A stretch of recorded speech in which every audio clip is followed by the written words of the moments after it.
supportrices, supporters et fans de l'OL, bonjour à toutes, bonjour à tous, bienvenue sur ma chaîne OL pour cette nouvelle vidéo. Bam! Oh oui, la vidéo hebdomadaire que tout le monde attend et je souhaite la bienvenue à ceux qui nous rejoignent sur ma chaîne OL. Le menu du jour, les 3 points. Eh ben non, Kedako, il s'affiche pas, suivez pas les mouches. Et ouais, j'ai pas pris l'ordinateur. Enfin, on va regarder voilà la semaine croustillante qui vient de s'écouler et on va l'analyser. Ensuite, on va faire un petit point sur le mercato comme d'habitude, les arrivées et les départs parce que là, ça part dans tous les sens bien évidemment. Je dédicace cette vidéo à tous ceux qui passent, tous mes amis, cette semaine de congé. Ils se reconnaîtront, même ceux qui supportent l'OM. Je ne citerai pas de nom, bien évidemment. Et encore un très bel anniversaire à tonton Guitou Tatabia. 50 piges de mariage hier qu'on a fêté. C'est beau. Au-dessus, c'est le soleil. Ah, il n'y a pas d'autre mot. Celui qui trouvera où je suis, bien évidemment, il gagnera une semaine dans l'espace offert par Jeff Bezos. Je lui ai offert le tacos l'autre jour, il m'a fait le coup du portefeuille, hein. Ah, le con. Donc ouais, ce soir on va faire un paddle, il m'a envoyé un petit SMS. Donc voilà, c'est pour vous celle-ci. Bon les gars, c'est pas tout. Désolé pour la qualité de la vidéo, comme d'habitude, vous savez que dès que je suis pas à la maison, c'est un carnage. C'est la dernière semaine de vacances que j'ai pris, j'en ai pris que 2. On va rentrer bien entendu pour le match de l'OL. Mais voilà. Première partie, c'est parti. Nouvelle vendetta. Oh, c'est parti en couille, les gars. Hein. Contre Peter Alaoui, après la défaite face à Christophe Willem II la semaine passée. Démission, c'est une banane, c'est le roi de la trompette. Et j'en passe en veux-tu en moto. Vous savez, c'est parti. Hein. Chaque contre-performance de l'OL, ça part en tous les sens. Ça tire à balles réelles. Bon, on se détend, les gars. On s'hydrate. Et on pète. Et ouais, c'est les vacances. J'entends geindre jusqu'ici. Je vous dis pas où je suis. Vous devez deviner, bien entendu. Ah ouais. Alors évidemment, se prendre une manita contre Christophe Willem face à une D2 hollandaise, Jackie, ça la fout mal, c'est certain. Je parlerai du coach juste après, parce que ça, on va y revenir bien évidemment. Mais moi, personnellement, après ce match, c'est vrai que j'ai un sentiment de honte, surtout envers les joueurs qui étaient présents et qui étaient titulaires, qui ont joué ce match. Ni plus ni moins, c'est du sabotage, les gars. Je préfère vous le dire, la face caméra. Mais qu'est-ce que c'est que ces moustières? Qu'est-ce que c'est que ce comportement que vous avez affiché? C'est tout bonnement inadmissible. Franchement, c'est... Mais vous comprenez pourquoi vous êtes que remplaçant à l'heure actuelle? Ah, vous commencez à m'emmerder. Du non, la salade de phalange, elle va tomber. Franchement, vous commencez à m'emmerder. Hein. Mais c'était d'une calamité sans nom. Nul et nul. Ça fait nul au carré. Franchement, j'en veux pas aux minigun qui étaient sur le terrain pour ce match, mais plutôt aux joueurs expérimentés qui sont censés les accompagner et les guider sur le terrain pour découvrir le monde pro. Et quel exemple à suivre vous montrez à ces minigun. Mais que chi, oui, merde. Ah franchement, c'est pas possible. Ah, ça se touche la nouille hein, toute la semaine à l'entraînement, c'est à gerber. Ah, je préfère vous le dire. Là, franchement, les mots me manquent. Tu sais que l'équipe, c'est un mélange de minigun et de joueurs voilà, qui sont censés apporter quelque chose de plus. Ce sont les remplaçants contre Christophe Willem que l'on a vu. Ils prennent 5-0. L'équipe, pour débuter, moi, ce que je comprends pas, c'est que théoriquement, ce sont des mecs... Tu es censé avoir la rage sur le pré. Tu es censé montrer à ton coach qu'il se trompe, que tu mérites mieux qu'un statut de remplaçant. Et que Peter Alaoui, voilà, il fait fausse route. Mais tu dois tout arracher pour inverser la tendance. Mais qu'est-ce qui s'est passé? Eh ben dans le mille. Putain, mais bande de cons, les mecs sont comportés comme des divas, là, les Pollersbeck, Boateng, Da Silva, Tino Rossi. Il y avait Chicles aussi, Fèvre, Aouar qui était titulaire. Mais des erreurs individuelles en veux-tu, en vois-tu, en pagaille, des pertes de balles parce que ça dribble, ça tricote. Aucune révolte, ça marche, ça fait pas l'effort pour le copain, pour se replacer, c'est catastrophique. Vous puez la merde. Franchement, il n'y a pas d'autre mot sur ce match. Faut pas remettre l'air dans les brancards, mais là, vous nous faites honte. Regardez, comme le bateau qui vient de s'échouer là. Il n'y a pas d'autre mot, hein, je préfère vous le dire. Je ne sais pas si vous l'avez vu. Le comportement, moi, comme je vous l'ai dit, il est lié à l'état d'esprit du joueur. Et là, on voit clairement que vous n'aviez aucune envie de jouer ce match. Aucune. Et en gros, c'est OK. Peter Alaoui, tu veux mettre avec les remplaçants? Bah, il n'y a pas de problème. C'est une béchamel de merde que je vais te faire. Et ils n'ont rien glandé. Je vais pas tortiller du fion pour chier droit. Ils s'en balèquent. Il n'y avait pas d'autre mot. Et moi, je trouve ça inadmissible. Franchement, pour un comportement pro, la quenelle, elle passe pas. Peter Alaoui, il l'a dit hein, au micro d'OLTV. Il a pris la parole, il a dit ceux qui veulent partir, vous vous barrez. Il a entièrement raison. C'est une part de gâteau, tu prends ton sac plastique et ça dégage. Moi, je veux pas ce genre de comportement parce que c'est des mecs qui vont te tirer le groupe pro vers le bas. Et je l'ai toujours dit, peu importe les joueurs qu'on va cocher sur la feuille de match, si les mentalités, Peter Alaoui, c'est à toi que je m'adresse, elles ne changent pas, on n'y arrivera pas. Donc c'est ça, merde, à un moment donné, c'est les mentalités, peu importe qui tu vas mettre. Si les joueurs se touchent la nouille au fur et à mesure, on n'y arrivera pas. Bon, ensuite, j'ai même pas envie de parler de ces bolos là, ils nous ont fait honte là, ces pecnos. Bref, le lendemain, dimanche dernier, du coup, on joue contre le Feyenoord. Là, c'est l'équipe titulaire qui revient et qui devrait démarrer la saison qui a commencé le match. On maintient le 4-3-3. Il y avait Enrique encore à gauche, la Tagliatelle, il est en train de cuisiner, j'ai vu sur la vidéo de présentation, il faut qu'il finisse ses pâtes, bien évidemment. Victoire 2-0 sur des buts d'Alex Badaoum. Vous avez vu la frappe de 25 mètres, elle était belle. JRA également, ça me fait plaisir pour lui qui a marqué le second but. Tous en première mi-temps, donc on menait 2-0 au bout de 45 minutes. Et voilà, sur corner, c'est un secteur où on n'avait pas trop performé l'année passée, donc c'est bien. Les buts, voilà, première mi-temps comme je viens de vous le dire. Deuxième mi-temps, on a plutôt géré l'avantage du score. Les conditions difficiles, les gars, il fait chaud, faut s'hydrater, putain, allez pas nous faire un coma, merde. Les anciens aussi, buvez de l'eau, hein, s'il vous plaît, je sais que vous regardez beaucoup mes vidéos dans tous les EHPAD, voilà, je suis connu, tonton Niaoui comme on m'appelle, mais voilà, c'est important. Mais j'ai vu un Noël solide, moi, sur ce match, qui a parfaitement géré les 2 buts d'avance, hein, on s'est mis à l'abri rapidement. C'est sûr, c'était pas l'équipe titulaire du Feyenoord, mais c'est déjà bien. On a une belle maîtrise, je trouve, dans les ressorties de balles pour ceux qui ont regardé le match, avec un plan de jeu qui était défini, les transitions, c'était vraiment direct. C'était du jeu rapide vers l'avant, là, ouais, franchement, fallait prendre en défaut la défense assez rapidement et je trouve que le plan de jeu il s'est vraiment dessiné. Au niveau gardien, Anto Lopez à 2-0, il était tranquillou bilou hein, dans ses cages. Puis après il a fait quand même 2 balles parades pour maintenir le score. En défense, on a vu la merguez en patron sur ce match parce qu'il s'était quand même planté et vautré comme une sombre merde sur les précédents. Mais je pense que voilà, pour accompagner et épauler Lukeba sur l'ensemble de la saison, il faudrait quand même que l'on recrute un défenseur central. Mais bon, je pense que le mercato, on y reviendra dans la deuxième partie, il est quasiment bouclé. Mention spéciale aussi au Dolce Gusto. Hormis quelques ballons en profondeur, et voilà, là où il faut qu'il bosse dans le dos, il s'est fait prendre plusieurs fois. Il a toujours été présent, multipliant les courses, toujours proposé une solution au porteur du ballon, surtout dans son couloir avec son ailier Tété. Toujours disponible pour le copain, j'aime bien ce gun. Faut que tu te coupes les cheveux mon gun, hein, parce que ça devient n'importe quoi, c'est ridicule vu l'écran. Au milieu, le Penant, en qui je fonde beaucoup d'espoir, comme vous le savez.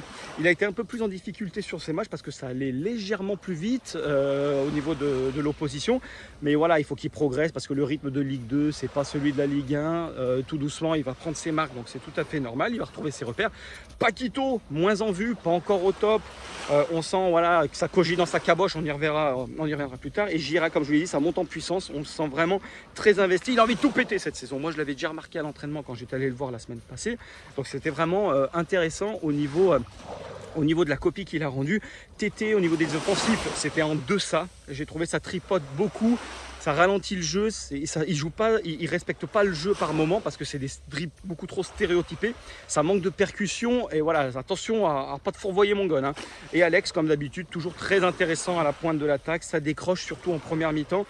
C'est utile, ça permet à l'équipe vraiment de s'appuyer sur ton numéro 9 pour remonter le bloc. Donc voilà, je trouve qu'il continue sur la lancée. Il a déjà marqué pas mal de buts dans les matchs amicaux. Mais au niveau du pressing aussi, c'est intéressant. Par contre, collectivement, par séquence, c'était quand même bien plus intéressant. Une autre victoire sans prendre de but après le match face à Kiev, ne l'oubliez pas. C'était solide, on capitalise. Par contre, le pressing haut que Peter Alaoui voulait mettre, le gegenpressing, donc au bout de 5 secondes, tu récupères la balle, on l'a clairement pas vu. Je pense que là, il a changé de braquet. Il est parti, c'est la fin du Tour de France, il est parti sur autre chose. Il a abandonné ses idées. Bon, après, tant mieux, hein, ma foi, tant que ça correspond à l'équipe et aux joueurs que tu as. Mais là où, par rapport à toutes les critiques qu'on entend sur Peter Alaoui, moi, c'est par rapport à ce qui s'est passé avec Alex. Au niveau tactique, il n'était pas du tout d'accord. Alors, j'ai entendu des clashs, des machins. Non, c'est une discussion entre un entraîneur et ses joueurs sur le positionnement par moment qui ne correspondait pas, qui n'allait pas dans le sens du jeu et de la tactique qui est mise en place par rapport à l'adversaire. Ben, moi, je trouve qu'il a entièrement raison. Ils ont discuté, les joueurs acquiesçaient ce que Alex avait dit. Et ben voilà, c'est comme ça qu'on progresse, c'est comme ça qu'on va vers l'avant. Mais du coup, c'est voilà le bémol que j'ai parce que ça fait plus de 1 an qu'il est là, Peter Alaoui, maintenant. Et on voit que tactiquement, il y a toujours des lacunes. Est-ce que son message passe bien au niveau des joueurs? Est-ce que voilà, il y a quand même des joueurs expérimentés, mais globalement, c'est les mêmes que l'année passée. Mais je trouve que déjà l'année passée, on sentait qu'il y avait une équipe collectivement qui était désorganisée. Sur la largeur, ça ne quadrillait pas le terrain. Le placement était hasardeux. Il y a eu beaucoup d'erreurs de part et d'autre. Mais voilà, est-ce que réellement son discours passe auprès des joueurs? Est-ce qu'il est capable de se remettre en question et de nous tirer vers le haut? Attention Peter Alaoui, parce que là, ça commence à sentir coton. Hein. Le coach, il n'arrive pas toujours à faire passer son message. On le voit parce que les joueurs ne comprennent pas toutes les consignes. Donc la cohérence collective, c'est extrêmement important. Il va falloir que tout ça soit vraiment rapidement mis en place parce que sinon c'est problématique. Ça va être symptomatique d'une saison encore loupée et on va sombrer comme des sombres merdes. On va se vautrer dans le caniveau, je préfère vous le dire. Donc voilà, après les matchs de préparation, ça sert à ça. Les joueurs expérimentés sont là pour ça aussi, pour aider le coach.